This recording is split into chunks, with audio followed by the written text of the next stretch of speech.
आज हम लोग बात कर रहे हैं एनवायरनमेंट रिलेटेड डिसीज की या पर्यावरण संबंधी बीमारियों की।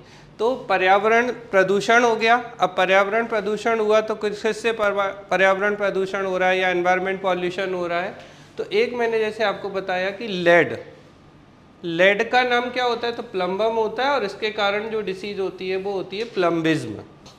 ठीक है, इनमें से जो भी अभी मैं 6-7 चीज़ें बताऊंगा एक क्वेश्चन आने की पूरी पॉसिबिलिटी होती है, तो इसको आप अच्छे से ध्यान रखिएगा। ऐसे ही है मरकरी, तो इस मर्क्यूरी या मरकरी के कारण बेटा कौन सी डिसीज हो जाती है, मिनीमाटा।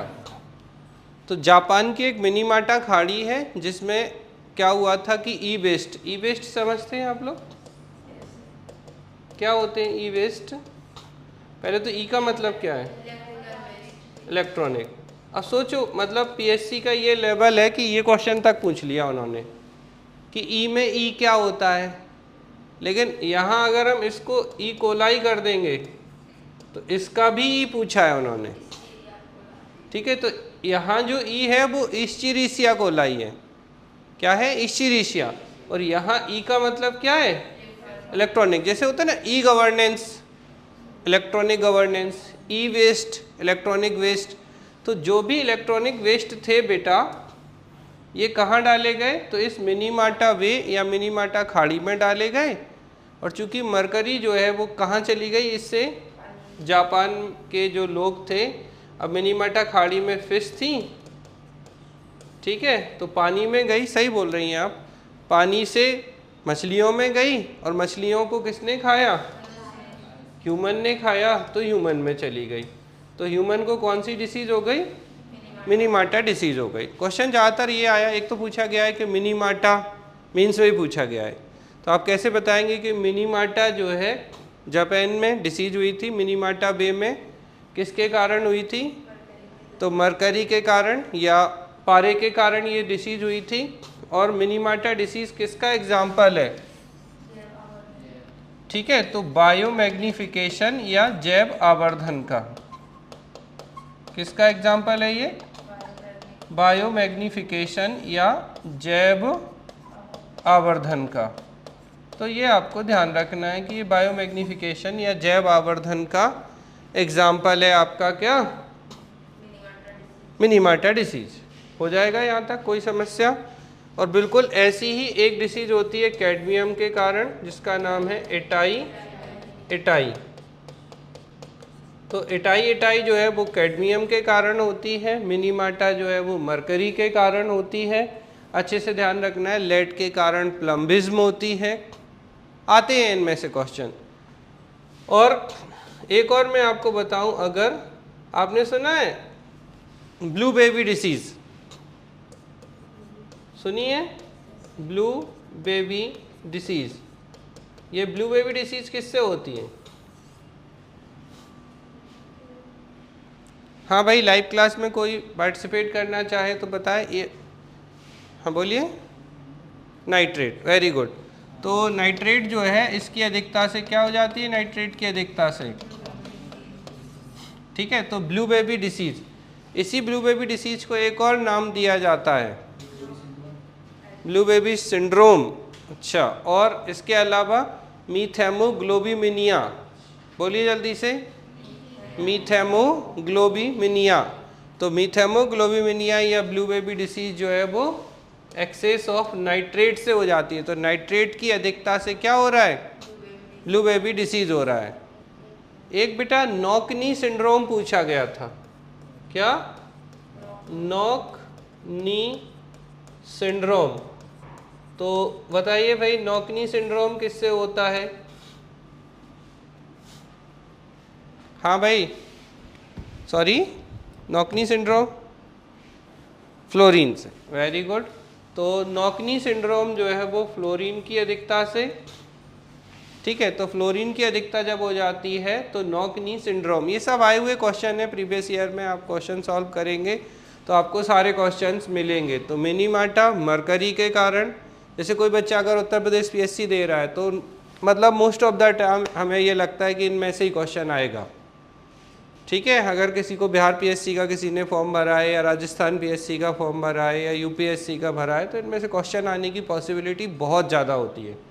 तो नॉकनी सिंड्रोम फ्लोरीन के कारण, मरकरी से मिनीमाटा, ठीक है, अच्छे से ध्यान रखिएगा, लेड से प्लम्बिज्म और नाइट्रेट की अधिकता से ब्लू बेबी डिसीज, और इटाई कैडमियम के कारण, ठीक है। और बेटा आपने सुना है जैसे कि अगर पानी में फ्लोराइड की अधिकता हो तो क्या हो जाती है, दांतों में फ्लोरोसिस हो जाती है।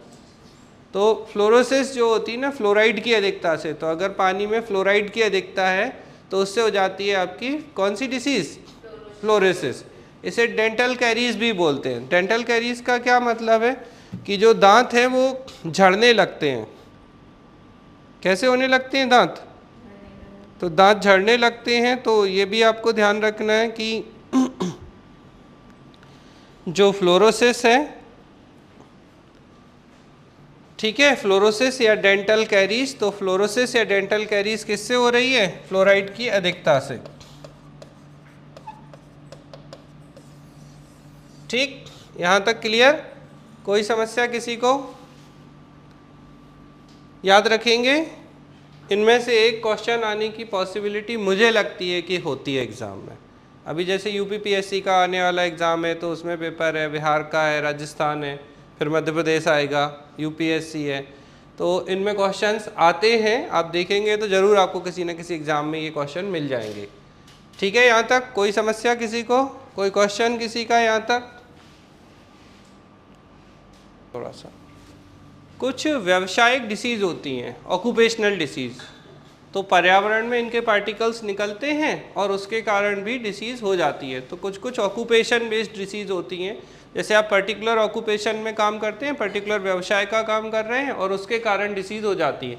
जैसे जो लोग बालू, सैंड, रेत, इससे संबंधित कामों में लगे होते हैं तो उन्हें क्या हो जाती है, तो आपको पता है कि बालू जो होती है, रेत जो होती है, उसमें सिलिका होती है, तो सिलिका के कारण क्या हो जाता है, सिलिकोसिस। ठीक है, तो सिलिका के कारण सिलिकोसिस हो जाता है। ये क्वेश्चन कई बार पूछा गया है। ठीक है, अब क्वेश्चन जब आता है ना बालू या सैंड के कारण क्या होता है, सिलिका लिख देंगे तो सब लगा देंगे सिलिकोसिस, लेकिन चूंकि बालू का जो केमिकल कॉम्पोजिशन है वो है ही सिलिका, तो सिलिका से क्या, सिलिकोसिस। ऐसे ही एस्बेस्टस, एस्बेस्टस की धूल होती है, तो एस्बेस्टस की जो डस्ट उड़ती है वो आपकी नोज में जाती है, लंग्स में जाती है और इससे हो जाती है एस्बेस्टोसिस। क्या हो जाती है, एस्बेस्टोसिस। ठीक है, ऐसे ही होता है कोयला, कोयला की खदानों में, कोल माइंस में बहुत सारे लोग काम करते हैं। अच्छा, कई बार आपने सुना होगा कोयले की खदानों में विस्फोट हो जाते हैं, किसके कारण होता है, सुना है या नहीं, पहले तो बताइए क्या, बोलिए, लाइव क्लास रिप्लाई करिए जल्दी से। तो कोयले की खदानों में जो विस्फोट हो जाता है वो किसके कारण हो जाता है विस्फोट, चलो होमवर्क है, बताइएगा आप लोग। तो बेटा कोल या कोयला, तो कोयला जो है इसके कारण क्या हो जाता है, न्यूमोकोनियोसिस।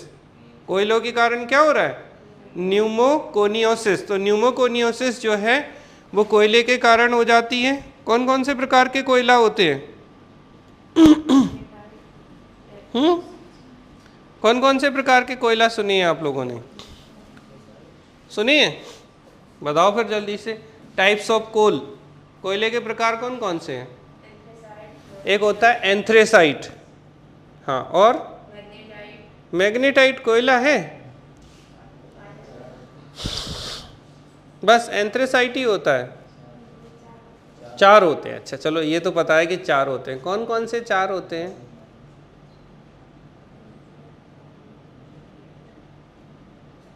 टाइप क्लास में कोई बोलना चाहेगा भैया, टाइप्स ऑफ कोयले के प्रकार कौन कौन से होते हैं? अच्छा, कौन सी मूवी में कोयला की बात आती?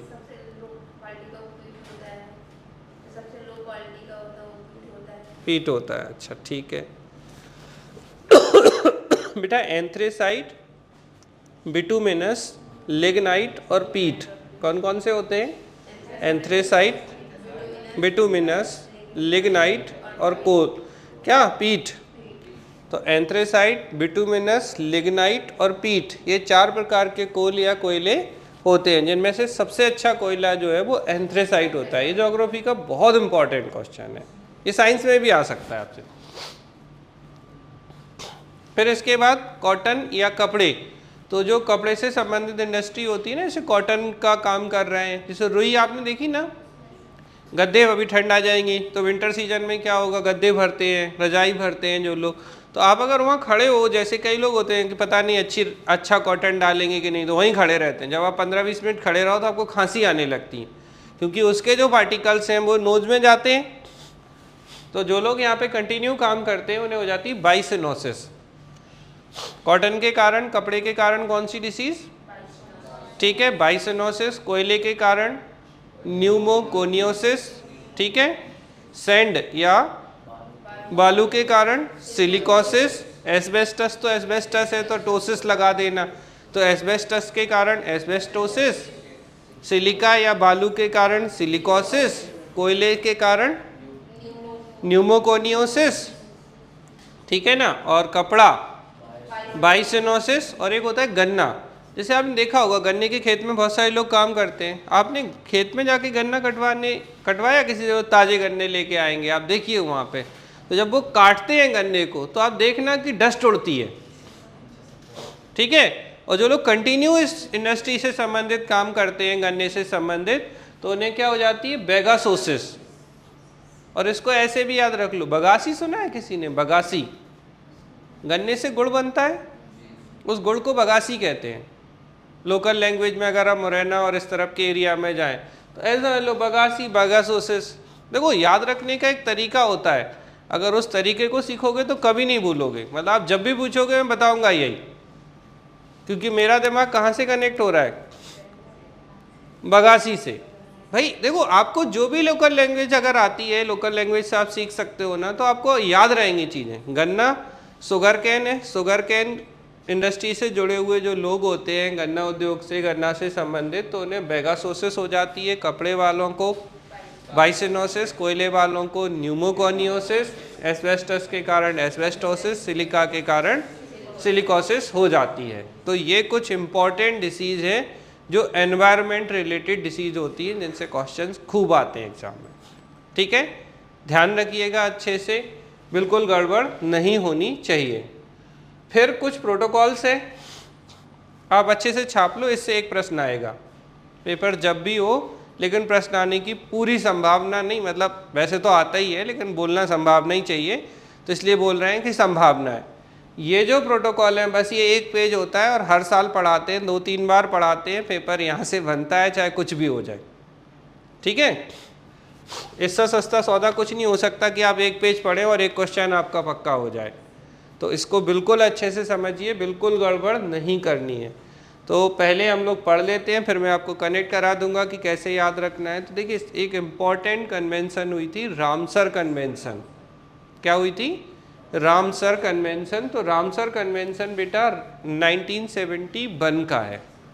इसको ऐसे याद रख लीजिए कि राम वन में गए थे और राम एक ही थे, ठीक है। तो 1971 में रामसर, ठीक है। और रामसर कन्वेंशन किससे संबंधित है, ये क्वेश्चन भी बहुत इंपॉर्टेंट है। तो ये नम भूमि या वेटलैंड या आर्द्र भूमि, इनसे संबंधित है, ठीक है।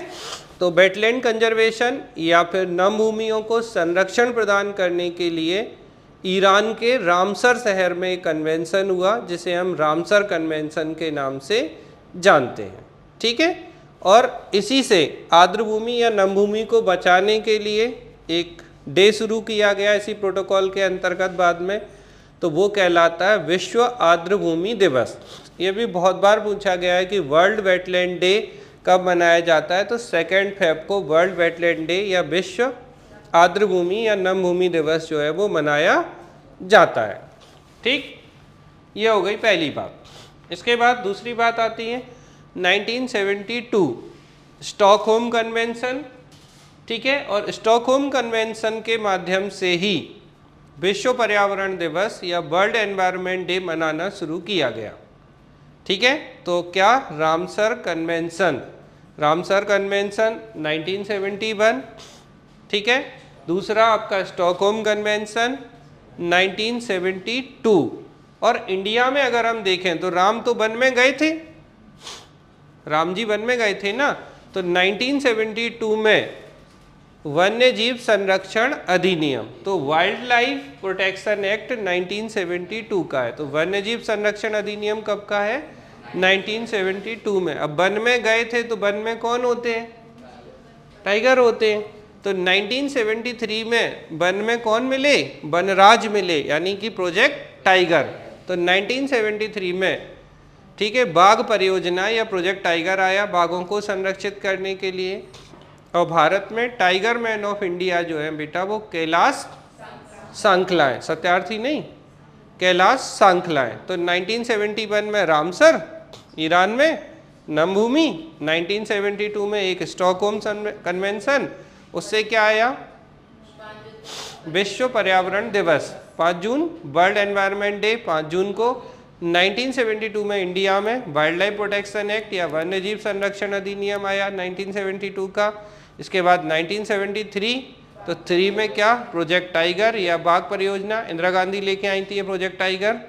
और टाइगर मैन ऑफ इंडिया कौन है? तो कैलाश सांखला है। ठीक। 4, अब पानी वानी पिएंगे कि नहीं?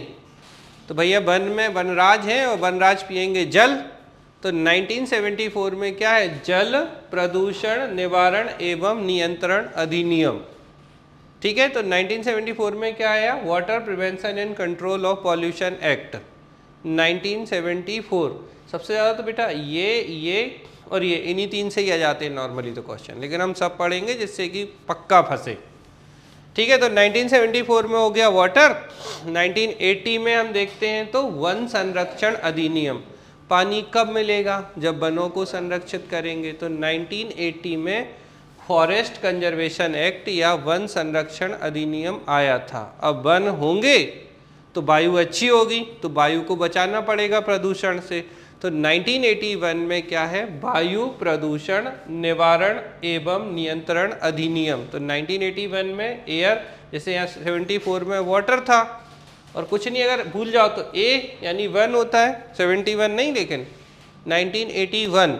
तो air prevention and control of pollution act 1981 बहुत इंपॉर्टेंट है। इसके बाद 1986 सबसे ज़्यादा इम्पॉर्टेंट एक्ट, पर्यावरण संरक्षण अधिनियम, एनवायरमेंट प्रोटेक्शन एक्ट 1986 बहुत आता है एग्जाम में।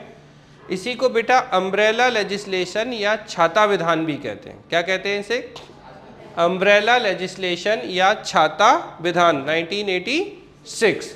इसके बाद 1987 में हम इंटरनेशनली अगर देखें तो आया है मॉन्ट्रियल प्रोटोकॉल, और मॉन्ट्रियल प्रोटोकॉल जो है वो मॉन्ट्रियल कनाडा का है। और मॉन्ट्रियल प्रोटोकॉल से क्या आया?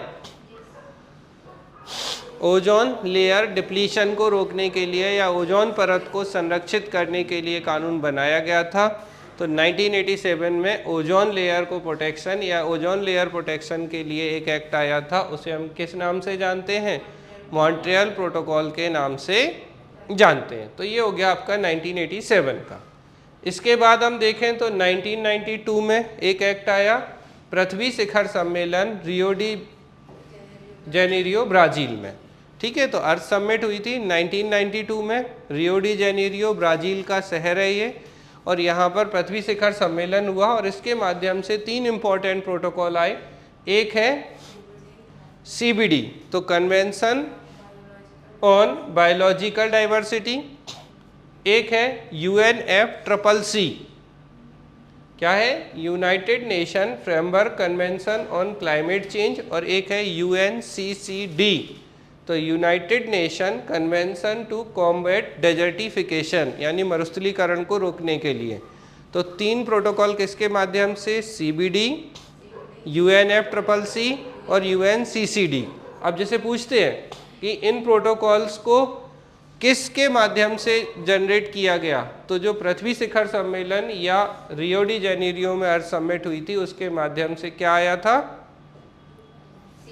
CBD, UNFCCC और UNCCD आया था। इसके बाद आता है नेक्स्ट प्रोजेक्ट टाइगर 1992 में ही, हाथी परियोजना। तो 1992 में एक तो पृथ्वी है और हाथी परियोजना या प्रोजेक्ट एलिफेंट है। ठीक है। फिर इसके बाद 1997 में बेटा हम अगर कहें तो क्योटो प्रोटोकॉल बहुत ज़्यादा इम्पोर्टेंट है, जैसे वहाँ पर्यावरण संरक्षण अधिनियम 1986 था, ऐसे ही क्योटो प्रोटोकॉल 1997 का है, क्योटो जापान में है, जबकि मॉन्ट्रियल प्रोटोकॉल 1987 का कनाडा में था। तो ये जो क्योटो प्रोटोकॉल है बेटा, क्योटो प्रोटोकॉल क्लाइमेट चेंज के लिए, जलवायु परिवर्तन को रोकने के लिए, या यूँ कहें कि ग्रीन हाउस गैसेस की जो मात्रा है उनको कम करने के लिए कन्वेंशन हुआ था। कहाँ पर? तो क्योटो प्रोटोकॉल क्योटो जापान में है और 1997 में ये हुआ था। ठीक है, इसको बहुत अच्छे से ध्यान रखना है। और इसी क्योटो प्रोटोकॉल से ही बेटा कार्बन क्रेडिट एक कॉन्सेप्ट है जो जनरेट हुआ था। क्या हुआ था? कार्बन क्रेडिट की अवधारणा या कार्बन क्रेडिट कॉन्सेप्ट जो है वो किससे जनरेट हुआ? क्योटो प्रोटोकॉल से ही जनरेट हुआ था। इसके बाद 2002, तो 1992 में पृथ्वी शिखर सम्मेलन हुआ था, 10 ईयर ऐड कर दो तो क्या हो जाएगा? रियो प्लस 10। तो रियो डी जेनेरियो में 1992 में पृथ्वी शिखर सम्मेलन और उसके 10 साल बाद क्या? रियो प्लस 10। तो ये हो गया पृथ्वी शिखर सम्मेलन। ठीक है, फिर उसके बाद फिर 10 ईयर और ऐड कर दो तो रियो प्लस 20 हो जाएगी 1992 से। तो 2012 में बेटा रियो प्लस 20 पृथ्वी शिखर सम्मेलन अगेन रियो डी जेनेरियो में हुआ था। ये इम्पॉर्टेंट एक्ट हैं जो एग्ज़ाम में सीधे सीधे आते हैं।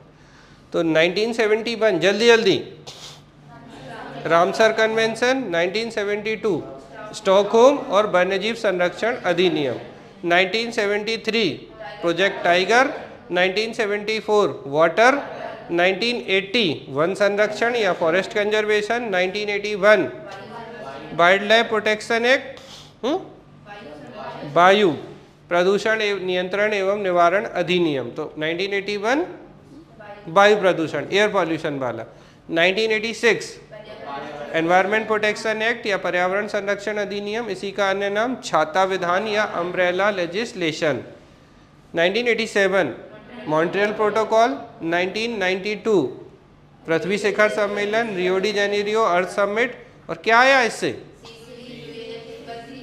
बोलो जल्दी से, CBD, UNFCCC और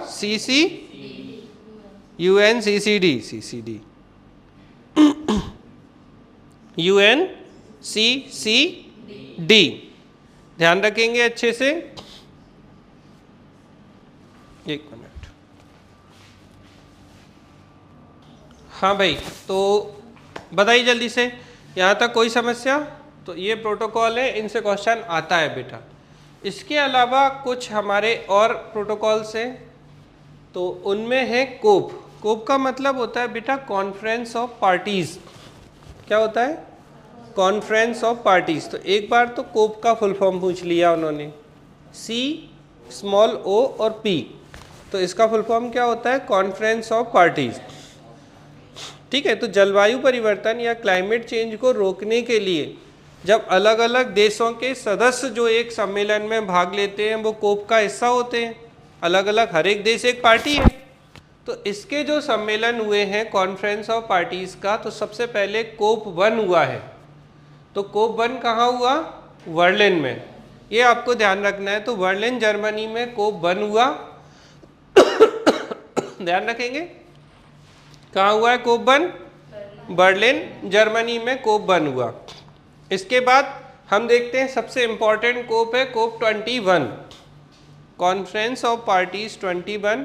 इसे हम बोलते हैं पेरिस जलवायु परिवर्तन सम्मेलन।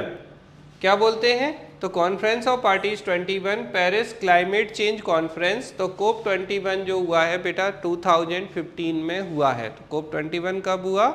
2015 में हुआ। कोप 1 कहाँ हुआ? तो जर्मनी के बर्लिन में हुआ था। और इसके बाद जो कोप हुए हैं वो आपको याद रखने हैं, एटलीस्ट अभी ये 3, जैसे 2023, 2024, 2025, 2026 तक भी हमने दे दिए हैं कि आगे बच्चे जो अगले साल एग्ज़ाम देंगे या उसके अगले साल भी देंगे तो उनको समस्या ना हो।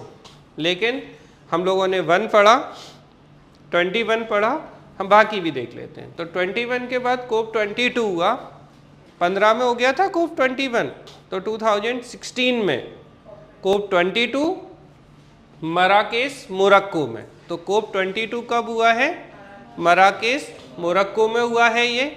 इसके बाद कोप 23, तो कोप 23 जो है वो वॉन जर्मनी में हुआ है। तो कोप 23 जो है फिर यानी 15 हो गया, फिर 16 हो गया, तो 21 जो था वो 2015 में था।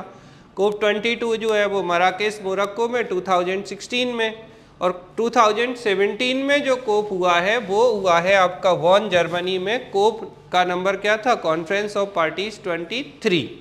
इसके बाद कोप 24 2018 में कैटोवाइस पोलैंड में हुआ। कोप 25 मैड्रिड स्पेन में हुआ है 2019 में। ठीक है, तो हम लोग जो बात कर रहे हैं बेटा कोप की बात कर रहे हैं, तो कोप 1 जल्दी जल्दी बोलिए, रिपीट करते हैं। जर्मनी के बर्लिन में कब? 1995 में।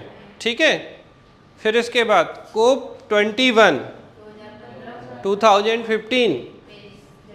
ठीक है, तो पेरिस जलवायु परिवर्तन सम्मेलन, और कहाँ पे? पेरिस में, फ्रांस। ठीक है, ये इसलिए इम्पोर्टेंट है क्योंकि इस समय आतंकवादी हमला हुआ था और उन्होंने कहा था कि आप सम्मेलन करके तो दिखाओ।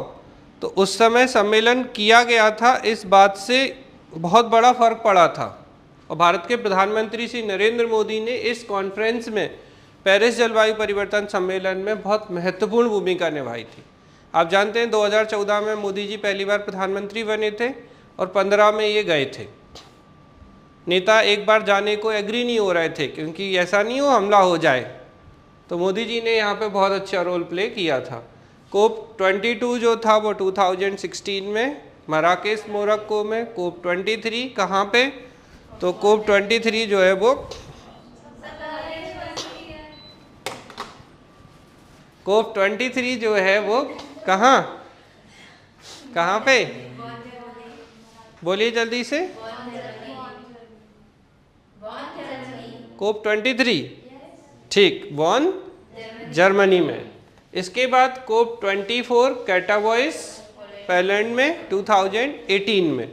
2019 में जो हुआ था वो कोप 25 था, और कोप 25 जो था वो मैड्रिड स्पेन में हुआ था। अब इसके बाद आ गया कोविड। देखो कोविड-19 2020 का था, सबसे ज़्यादा असर 2020 में था, तो कोविड के कारण कॉन्फ्रेंस नहीं हुई। क्रम यहीं से गड़बड़ाएगा, इसलिए क्या करना है, 2020 को हमें छोड़ना है। तो इसके बाद 2021 में होगा, और वो कौन सा होगा? तो 25 हो चुका था 19 में, तो 26वां जो होगा वो 26 नंबर का वो होगा ग्लासगो स्कॉटलैंड में। तो ग्लासगो स्कॉटलैंड में कौन सा? कोप 26 2021 में। फिर 2022 में कोप 27 हुआ, और ये हुआ शर्म अल शेख इजिप्ट यानी कि मिस्र। ठीक है, और उसके बाद 2023 यानी कि लास्ट ईयर यूएई में हुआ था ये कोप 28। तो कोप 28 लास्ट ईयर। अब जैसे क्या होता है, लास्ट ईयर, करेंट ईयर और नेक्स्ट ईयर, ये तीन एकदम हमेशा बहुत इंपॉर्टेंट होते हैं। और पहला तो होता ही है, जैसे पहला बच्चा हुआ, अरे बड़ा लाड़ प्यार होता है, चाहे वो दुष्टी क्यों ना हो, होता है कि नहीं होता? पहला हुआ है। तो पहला कब हुआ? 1995 में बर्लिन जर्मनी में। ठीक है, तो अब बात करते हैं 2023 में। तो 2023 में कोप 28 हुआ जो कि यूएई में हुआ। इस साल अगर हम बात करें तो कोप 29 बाकू अजरबैजान। तो बाकू अजरबैजान में कोप 29 हुआ है 2024, ये करंट ईयर हो गया हमारा। और नेक्स्ट ईयर की हम बात करते हैं तो कोप 30, ठीक है, बेलम ब्राज़ील में 2025 में। और उसके बाद 2026 में जो होगा वो कोप 31 होगा, और ये ऑस्ट्रेलिया और पैसिफिक नेशन, तो TBC Australia and Pacific nation जो है, ऑस्ट्रेलिया और जो प्रशांत महासागर या प्रशांत समूह के जो देश हैं, तो ऑस्ट्रेलिया और पैसिफिक नेशंस में कोप 31 होगा 2026 में। नेक्स्ट ईयर 2025 की बात करें तो कोप 30, और कहाँ पर? तो बेलम ब्राज़ील में ये कॉन्फ्रेंस होगी। तो इन कॉन्फ्रेंसेस को आपको याद रखना है। ये एक पूरा पेज है, एक ही पेज में ये सारे सम्मेलन आ जाते हैं। मैं आपको एक वीडियो शेयर कर दूंगा इनका मैंने, किया है, अभी भी रिकॉर्ड हो ही रही हैं चीज़ें, इनको आप अच्छे से कर लीजिए, क्वेश्चन जरूर आएगा। हर साल आता है प्रीवियस ईयर, जितने क्वेश्चन उठाने हर साल यही बोलते हैं। बहुत रेयर बोलते हैं ना, रेयर ऑफ रेयरेस्ट कंडीशन में ही अगर क्वेश्चन का पैटर्न, एग्जाम का पैटर्न पूरा बदल दें तो बात एक अलग है, अदरवाइज आते हैं। कभी जल प्रदूषण पूछ लेते हैं, कभी वायु पूछ लेते हैं, कभी पर्यावरण संरक्षण, कभी मॉन्ट्रियल, कभी क्योटो प्रोटोकॉल, कभी रामसर, इन्हीं 6-7 के बीच में घूमती रहती हैं बातें। तो आपको इनको बहुत अच्छे से ध्यान रखना है। हाँ भाई, लाइव क्लास क्लियर है यहाँ तक बात? कोई समस्या किसी को? रिप्लाई करिए जल्दी से। ठीक, तो इनको बढ़िया से याद कर लीजिए, जितना बार आप चाहें इनको पढ़िए, कोई फर्क नहीं पड़ता है, लेकिन ये छूटने नहीं चाहिए किसी भी स्थिति में। ठीक, तो ये प्रोटोकॉल है, एक बार हम जल्दी से रिव्यू करते हैं, आप लोगों की याददाश्त परीक्षण हो जाएगा। सिलिका के कारण कौन सी डिसीज हो रही थी? सिलिकोसिस, पक्का? बालू के कारण? अच्छा, रेत के कारण? सिलिकोसिस, ठीक। कोयले के कारण?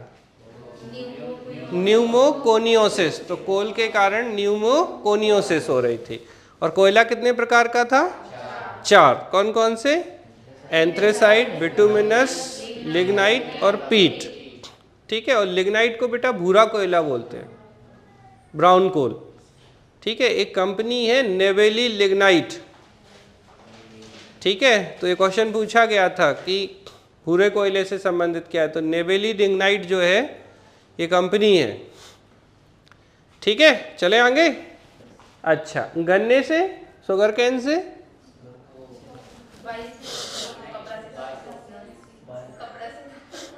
अरे उल्लू बना रहे हो।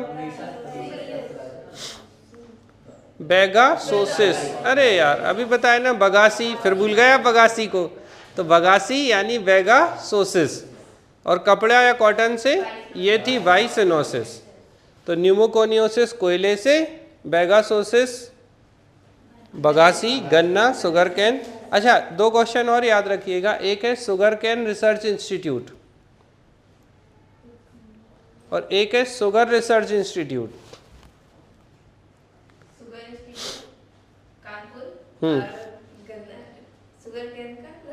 वेरी गुड, ठीक है। तो शुगर कैन रिसर्च इंस्टीट्यूट कहाँ है? गन्ना अनुसंधान केंद्र। तो शुगर कैन रिसर्च इंस्टीट्यूट बेटा लखनऊ में है और शुगर रिसर्च इंस्टीट्यूट कानपुर में। देखो ऑप्शन दोनों ही आते हैं, कानपुर लखनऊ। तो देखो कान में गन्ना जाएगा क्या? किसी के कान में गन्ना घुस सकता है क्या? तो कानपुर में शुगर केन नहीं है। शुगर केन कहाँ है? लखनऊ में। और शुगर आराम से कान में चली जाएगी, शक्कर। ठीक है, तो शुगर रिसर्च इंस्टीट्यूट जो है वो कहाँ पर है? कानपुर में। ठीक है, याद हो जाएगा। शुगर कान में घुसाओ, मीठा लगेगा कान को, मीठी मीठी आवाज़ आएगी फिर सारी।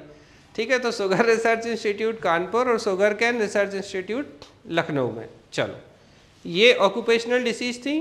फिर कैडमियम के कारण, जल्दी जल्दी, एटाइटाई, मरकरी, मिनीमाटा। मिनीमाटा कहाँ हुई थी? जापान में। किसका एग्जाम्पल है? बायोमैग्निफिकेशन या जैव आवर्धन का। अच्छा, ये प्राइमरी पॉल्यूटेंट से सेकेंडरी मरकरी कैडमियम? बायोडिग्रेडेबल है या नॉन बायोडिग्रेडेबल है? तो ध्यान रखिएगा, मरकरी है, कैडमियम है, फ्लोरीन है, ये नॉन बायोडिग्रेडेबल है। ठीक है, अजैव अपघटनी, मतलब इन्हें नॉर्मल तरीके से डिग्रेड नहीं किया जा सकता। ये क्वेश्चन भी पूछे गए हैं। ठीक है, फिर इसके बाद अच्छा पॉल्यूटेंट्स पढ़ा दिए मैडम ने, प्राइमरी पॉल्यूटेंट्स, सेकेंडरी पॉल्यूटेंट्स, ये सब कुछ। हाँ ना, बोलो जल्दी। नहीं पढ़ा है, चलो कोई बात नहीं, ये मेरे हिस्से की कहानी है। 7th यूनिट में भी है एक्चुअली, इसलिए मैं पढ़ा दूंगा। तो ये हुई बात किससे संबंधित? जर्मनी, जर्मनी था क्या? जापान था, ध्यान रखिएगा। तो जापान की मिनीमाटा खाड़ी में मिनीमाटा डिसीज हुई, मरकरी के कारण हुई। कैडमियम के कारण एटाइटाई, ठीक है। फ्लोराइड के कारण फ्लोरोसिस, फ्लोरीन के कारण नॉकनी सिंड्रोम, ठीक है, ध्यान रखेंगे। और क्या? जल्दी बोलो। ठीक है, लेड के कारण प्लम्बिज्म, ये भी आपको ध्यान रखना है। तो लेड जो था, लेड के कारण प्लम्बिज्म हो गई। और फ्लोराइड के कारण, ठीक है, तो आपके दांत डेंटल कैरीज हो जाती है, फ्लोरोसिस हो जाती है, नोकनी सिंड्रोम हो गया, और क्या बचा, ब्लू बेबी सिंड्रोम। तो नाइट्रेट की अधिकता से ब्लू बेबी सिंड्रोम हो जाता है। तो ये जो 3 चीज़ें इनको आपको ध्यान रखना है। फिर 1971 में कौन सी कॉन्फ्रेंस, रामसर, रामबन गए। 1972 वन्यजीव संरक्षण।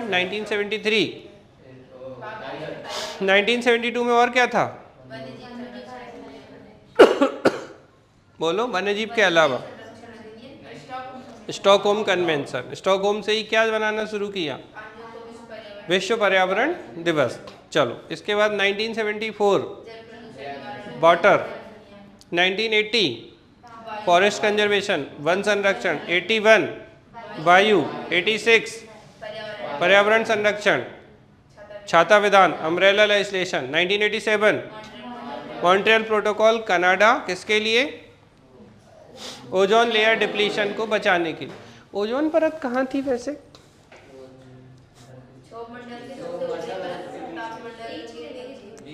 ठीक, क्षोभ मंडल की ऊपरी और समताप मंडल की निचली परत, यानी कि upper layer of troposphere and lower layer of stratosphere. इसी को हम क्या कहते हैं, ट्रोपोपॉज, क्षोभ सीमा। और सीधा पूछें तो किस में पाई जाती है ओजोन लेयर, समताप मंडल या स्ट्रेटोस्फियर में। किससे नुकसान हो रहा था इसको, क्लोरोफ्लोरोकार्बन से। चलो बढ़िया। अच्छा, क्लोरोफ्लोरोकार्बन को बंद कर दिया गया तो फिर क्या यूज करना शुरू किया था, HFC, हाइड्रोफ्लोरोकार्बन। और HFC को किससे प्रतिबंधित किया गया था, नहीं, HFC को किगाली एग्रीमेंट या किगाली समझौता जो था, तो किगाली एग्रीमेंट के माध्यम से हाइड्रोफ्लोरोकार्बन को प्रतिबंधित किया गया था। तो ये हो गया आपका मॉन्ट्रियल प्रोटोकॉल। मॉन्ट्रियल के बाद में आगे 1992 पृथ्वी शिखर सम्मेलन, अर्थ समिट। 1997 क्योटो प्रोटोकॉल, जलवायु परिवर्तन या ग्रीन हाउस गैसेस को कम करने के लिए। पृथ्वी शिखर सम्मेलन से कौन कौन सी चीजें आई, CBD, UNFCCC, UNCCD, बहुत बढ़िया। फिर इसके बाद 2002 में Rio+10, 2012 में Rio+20, ठीक है, हो गया। और 1997 में क्या था, क्योटो प्रोटोकॉल, Rio+5 भी कह सकते हैं। और क्योटो प्रोटोकॉल से क्लाइमेट चेंज या फिर जलवायु परिवर्तन को कम करने के लिए किया गया था। अब आ जाते हैं कोप पर। तो कोप 1 जर्मनी, बर्लिन। कोप 21 पेरिस जलवायु परिवर्तन सम्मेलन 2015, ठीक है। 2023 में कहाँ हुआ, UAE में। तो 2023 देखिए, कोप 28 UAE। इसके बाद 2024 में इस साल बाकू अजरबैजान, कोप 29 नेक्स्ट ईयर। कोप 30 बेलम ब्राज़ील। और कोप 31 ऑस्ट्रेलिया, याद रख लो, नहीं तो पूरा याद रखना है, TBC Australia and Pacific nation 2026। ये कुछ प्रोटोकॉल हैं। देखो, इनसे नॉर्मली बाहर होते नहीं है क्वेश्चन, तो इनको आप बहुत अच्छे से याद रख लीजिए कि बस कुछ भी छूटना नहीं चाहिए, ठीक है। समझ में आ रही बात, मैं ये आपको शेयर कर दूंगा बस इतना से जितना पढ़ाया है, जिससे कि आप इसको अच्छे से रिवाइज कर सकें। और इनको आप रिवाइज कर लीजिएगा बिल्कुल, मतलब गलती नहीं होनी चाहिए इसमें कोई भी। हाँ बेटा, देखिए हमने आपको बताया UNFCCC, कोप 1 जर्मनी, बर्लिन। UNFCCC किस प्रोटोकॉल से आया, पृथ्वी शिखर सम्मेलन से आया था। लेकिन आया कब, 1995 में। ये ध्यान रखिएगा। देखो 1992 में पृथ्वी शिखर सम्मेलन है, इससे कॉन्सेप्ट कौन सा आया, UNFCCC। लेकिन UNFCCC हो कब से रहा है, तो 1995 से। और क्या कर रहा है, तो reduce the green house gases to reduce global temperature. अभी पढ़ा हमने कोप 23। कोप 23 कहाँ, बॉन जर्मनी में, पक्का। इसके बाद हम देखें क्योटो प्रोटोकॉल, मैंने आपको बताया क्योटो प्रोटोकॉल कहाँ, तो 1997 क्योटो जापान में। यहाँ से आपको ध्यान रखना है, इसे पूछे क्योटो प्रोटोकॉल कब से लागू हुआ, 5 से, 1997 का एक्ट है, लेकिन लागू कब से हो रहा है? 2005 से। जैसे UNFCCC का कॉन्सेप्ट आया 1992 में पृथ्वी शिखर सम्मेलन से, लेकिन लागू कब से हो रहा है? 1995 से। तो इसको आपको ध्यान रखना है कि जो क्योटो प्रोटोकॉल है वो है 1997 का, लेकिन लागू कब से हो रहा है? ये 2005 से। और मैंने आपको बताया था कार्बन क्रेडिट की कॉन्सेप्ट जो है वो यहीं से आई है, ठीक है। और reduce the emission of green house gases, Paris agreement अभी बताया था, COP21 2015 का है, ठीक है। और क्या करना है, तो जो ग्लोबल टेम्परेचर था, एवरेज टेम्परेचर को कहाँ से लाना है? This century below 2 degree above pre industrial level and to limit further temperature rise to 1.5 degree Celsius. तो जो प्री इंडस्ट्रियल फेज था, मतलब पूर्व औद्योगिक जो हमारा टेम्परेचर था, वहाँ पे लेके जाने की बात की जाती है। तो थोड़ा सा आपको ध्यान रखना है। मराकेश, ठीक है, COP22 हुआ था 2016 में हुआ था, याद है कि नहीं याद है? एक ग्रीन क्लाइमेट फंड है बेटा, हरित जलवायु कोष। तो ग्रीन क्लाइमेट फंड का कॉन्सेप्ट 2010 में आया था। कब आया था? 2010 में, ठीक है। और क्या करेगा? To help deal with the threat of climate change. तो क्लाइमेट चेंज के कारण जो खतरा उत्पन्न हुआ है उस क्षेत्र में ये डील करेगा। एक है GEF, ग्लोबल एनवायरमेंटल फैसिलिटी। तो GEF का कॉन्सेप्ट 1992 का है।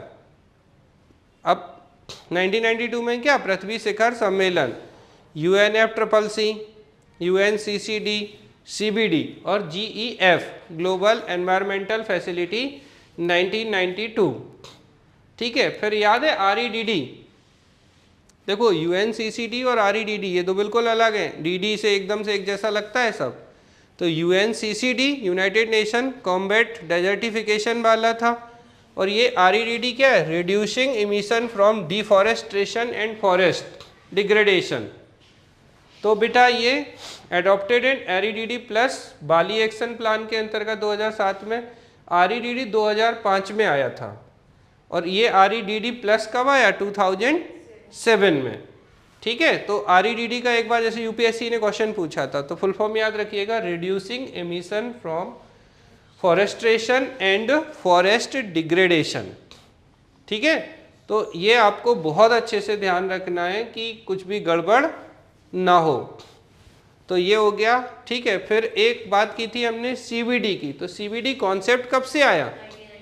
1992 में, लेकिन लागू कब से हो रहा है? अलग अलग है कहानी। और आपको अभी मैंने बताया था UNFCCC कब से? 1995 से। जबकि CBD कब से लागू हुआ? देखो आया CBD 1992 के पृथ्वी शिखर सम्मेलन से, लेकिन लागू हो रहा है 1993 से।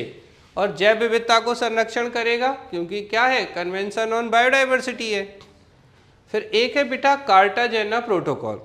ये दो और हैं बस जो बहुत महत्वपूर्ण है। एक कार्टाजेना प्रोटोकॉल, तो बेटा ये LMO से संबंधित है, ठीक है। किससे? लिविंग मॉडिफाइड ऑर्गेनिज्म या जीवित संशोधित जीवों से। और ये जो आपका कार्टाजेना बायोसेफ्टी प्रोटोकॉल है या कार्टाजेना जैव सुरक्षा प्रोटोकॉल है, ये 2003 का है। तो कार्टाजेना कब का है?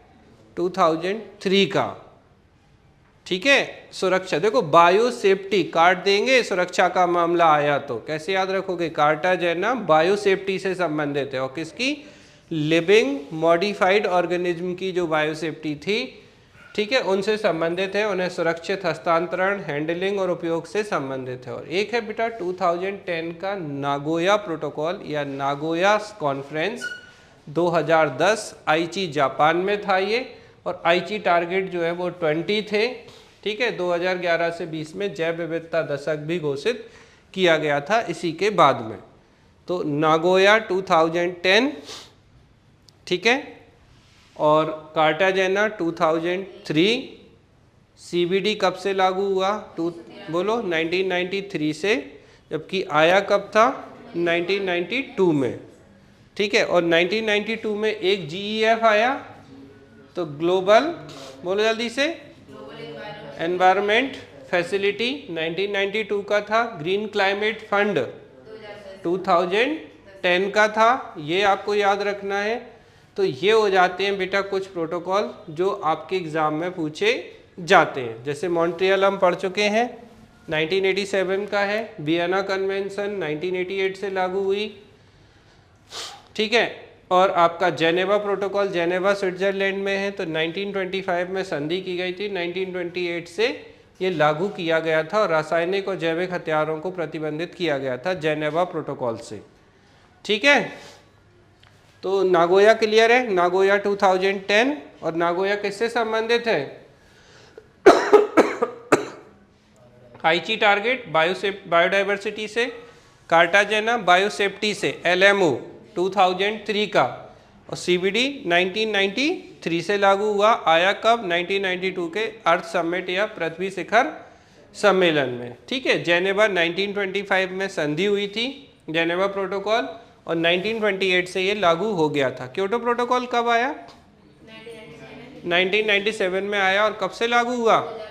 2005 से लागू हो गया था। और मॉन्ट्रियल 87 का है, जबकि वियना कॉन्फ्रेंस जो है, वियना सम्मेलन 1988 में लागू हुई थी, ठीक है। वेटलैंड्स इंटरनेशनल नीदरलैंड, तो वेटलैंड्स पे एक इंटरनेशनल नीदरलैंड जो है बेटा, ये 1996 में बना था ये संगठन, और आर्द्र भूमियों का संरक्षण और पुनर्स्थापना की बात करता है। तो इतनी चीज़ें हैं जो आपको याद रखनी है। अब मैं जिससे पूछूं वही बताएगा। 1997 में कौन सा प्रोटोकॉल? 1997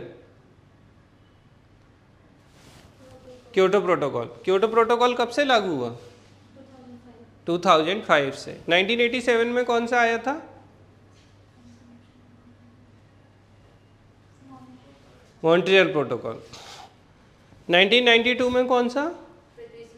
पृथ्वी शिखर सम्मेलन के अलावा और क्या क्या? CBD, UN, CCD, UNFCCC, और इसके अलावा GEF ग्लोबल एनवायरमेंटल फैसिलिटी, ठीक है। याद रखेंगे अच्छे से। मराकेश कब आया?